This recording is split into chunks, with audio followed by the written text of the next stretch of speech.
Steph said, not so fast, little bro. Not so fast. I want to start with the Steph Curry, De'Aaron Fox news. Over the last 48 hours, it would actually, you know what? Let me rewind beyond that, because it was during the Kings Warriors preseason back-to-backs where they said, hey, Steph and De'Aaron Fox have been working out this summer.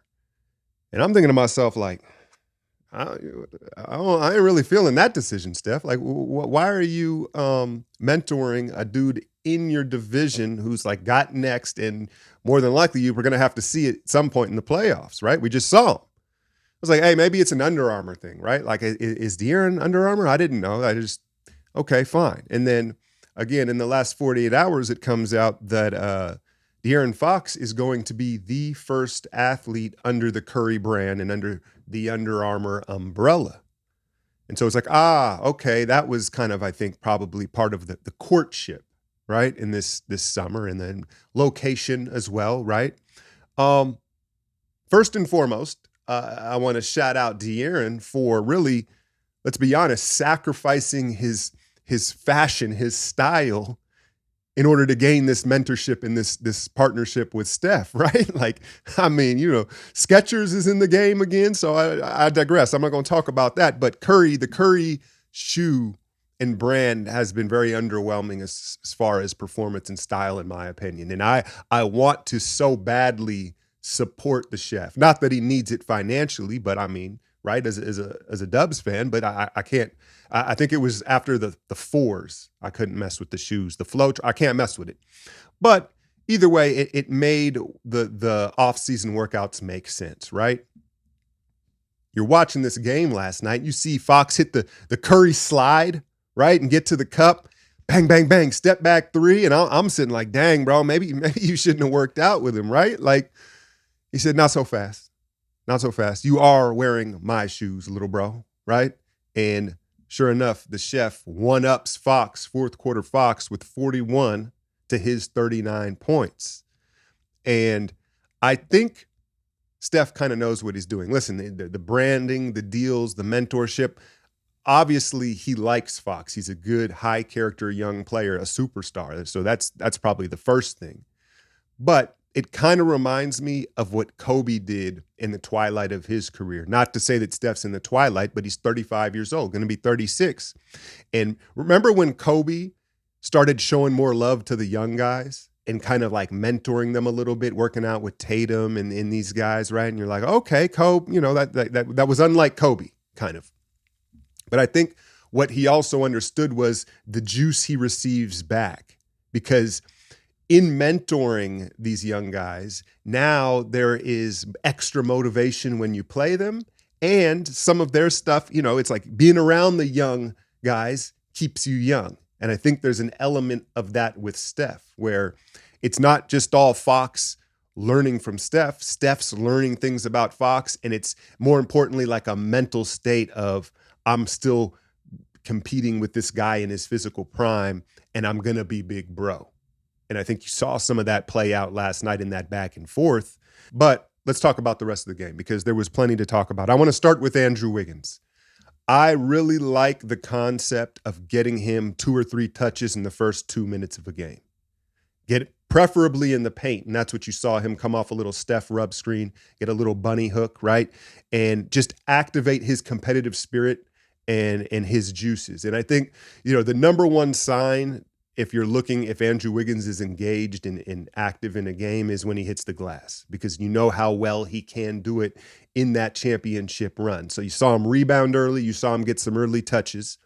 And I really like that. I think the other thing that I saw from Andrew was he got downhill with a more controlled pace. And this is something that Kuminga's having to work through as well. When you're a nuclear athlete like that, sometimes you close distance and space so fastly, you get to that restricted and you're up in the air so quickly, you kind of limit your choices. It's harder to make reads. In the way Sabonis and these guys take charges, Wiggins made a real effort to kind of slow down. You saw him with a couple Euro steps and able to make reads out of it. And the fact is, he's so long and athletic and bouncy, he doesn't need to be shot out of a cannon to still finish, right? He can finish going half speed. And you saw that last night. And my only complaint with Wiggs last night was, hey, send De'Aaron right? Like, how many times are you going to match up against this guy and let him just go line drive left?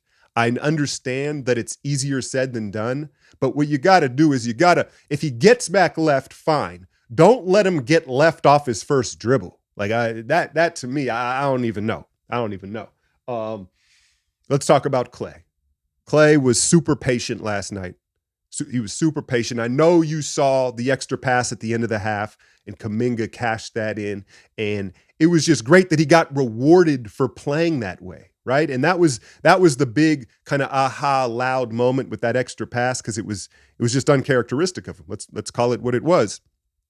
But there was a play about 5 or 6 minutes before that also gave you insight to his mentality right now, where was it Looney? Looney had like 5 steals last night, right? We turned them over, and he outlets it to Klay along the wing, like just before midcourt. And no dribble, he hits it ahead to Steph for an and one layup. And it's just a nuanced play, but it just gives you some insight into Klay's mentality, and he's playing team basketball, because typically he's going to get that and automatically take a couple dribbles. He may have eventually passed it to Steph anyway, but the window would have probably been closed. To see him just one time that up the court, I was like, okay, right? And what do you have? 18 points, 4 or 5 assists. And the key, I think, offensively too, is one dribble Klay. One dribble Klay. What was the stat when he hung 60 on Monte? Poor Monte in Indiana, shaking his head like, golly, right? But what was the stat with that? 11 dribbles, right?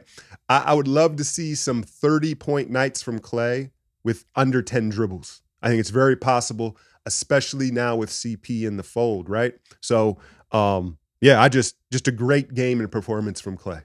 He played exactly how he said, because people are asking him about the contract, and he said, I ain't where you know. And I was like, I don't know, a little skeptical. He's putting his money where his mouth is, and just playing team ball, and he's going to be rewarded for that.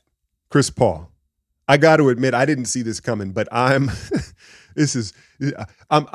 starting to develop a little man crush for Chris Paul, a little bro crush for the things he does. And it's so wild because I've watched his whole career, right? And it's so funny how your lenses change when he's on your side, right? All of a sudden, you see all these little things that at least I didn't see.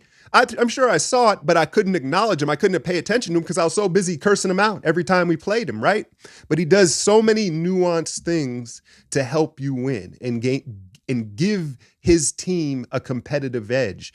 Second possession of the game, they swing it to him in the corner, and De'Aaron Fox has a long closeout. He's like, you know what? I'm just going to dribble right into you. Early one on you, De'Aaron. Here you go. Have it, right? You know? And then there was the non-Steph minutes when they made that run. Was it at the end of the second quarter and then end of the third into the fourth? That's going to be the crucial time that everybody's going to pay attention to, right? Is the start of the fourth quarter minutes is usually when Steph gets that rest, him and Dario in that pick and roll action. And the other thing is defensively. He was on Keegan Murray, contesting his shots, stripping and ripping. His effort at this age and with his size defensively is remarkable. Now, is it sustainable?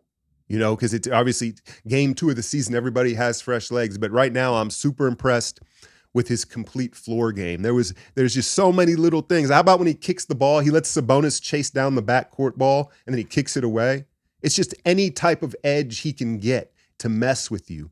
The other thing was, as we turned the ball over late, that was very Warrior-like, right? But I think that a couple of things on that, and I said that in today's breakdown, which is out now on my Patreon. It's about 13 minutes.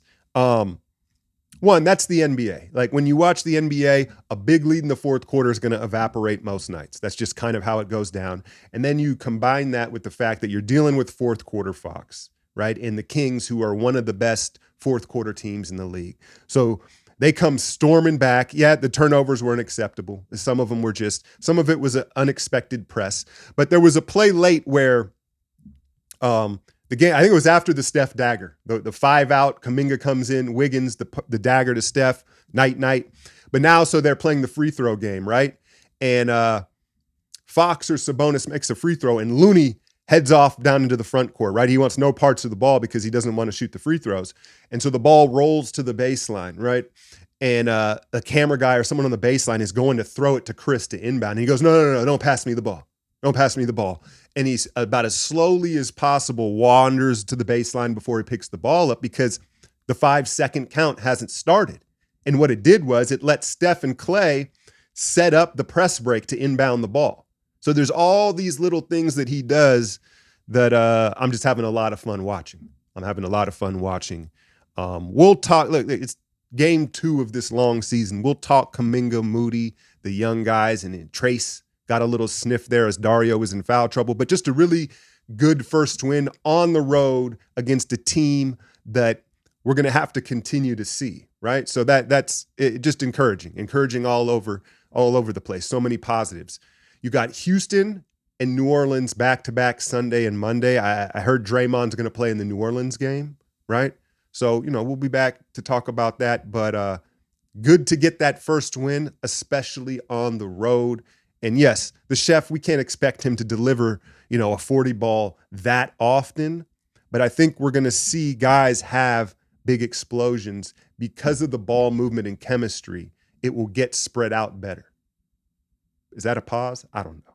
Hit that like, share, and subscribe. I'm out, y'all.